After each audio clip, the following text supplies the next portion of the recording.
The time change. Yeah, But mildly.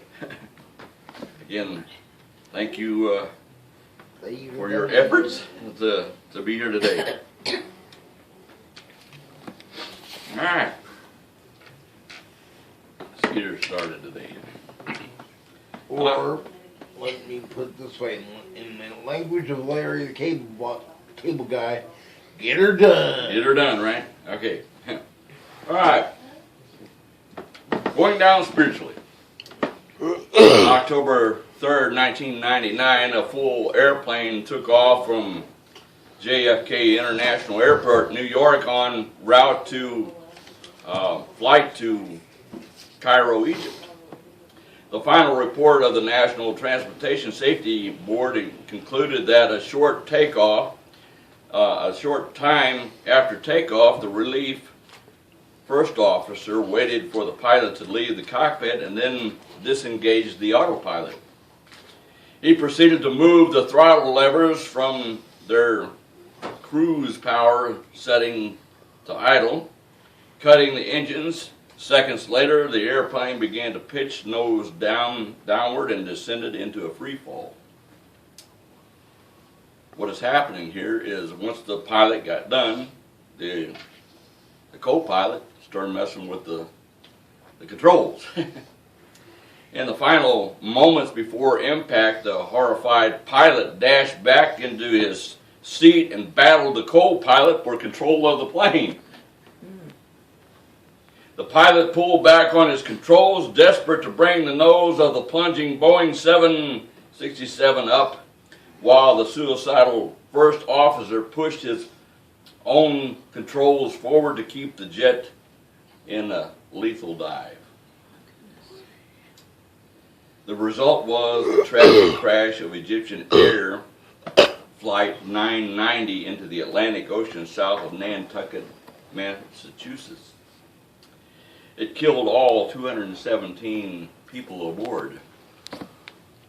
That happened in 1999. The battle in the airline's cockpit is a picture of the inner life of a Christian, if you will. Each day we choose either to hijack our lives, plunging ourselves into sin, or to remain locked in a direction to follow God's will.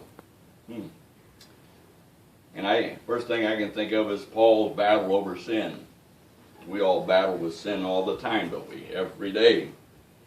But studying the life of Samson reminds me that a Christian life presents us with choices.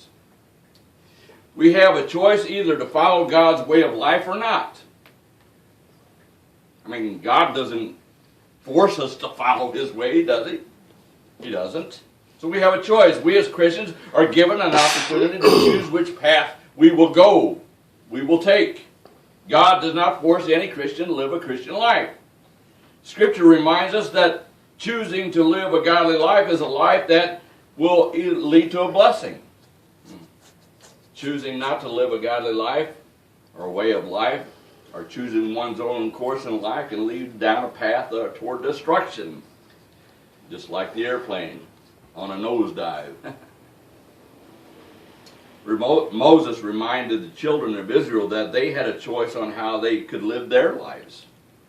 Moses said, "This day I call heaven and earth as witness against you, that I have set before you life and death, blessings and curses.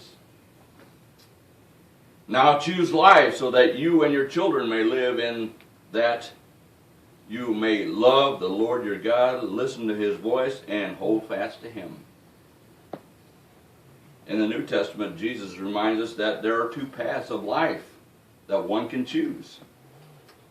Jesus said the outcome of one way of living versus the other way will lead completely different directions. Jesus said, "Enter through the narrow gate, for wide is the gate and broad is the road that leads to destruction, and many enter through it. But small is the gate and narrow the road that leads to life, and only a few find it." And again, you have a path, you have a choice. You can either go one way or you can go the other way.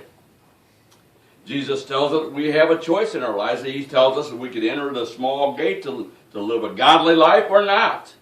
Jesus tells us again we have a choice, but it's a narrow one. It's a tough life, if you will. It's not easy. He also tells us that choosing life, to live an ungodly life, is destructive. Well, in our lesson today, we read that Samson has chosen to go down a path of life that will lead to his destruction.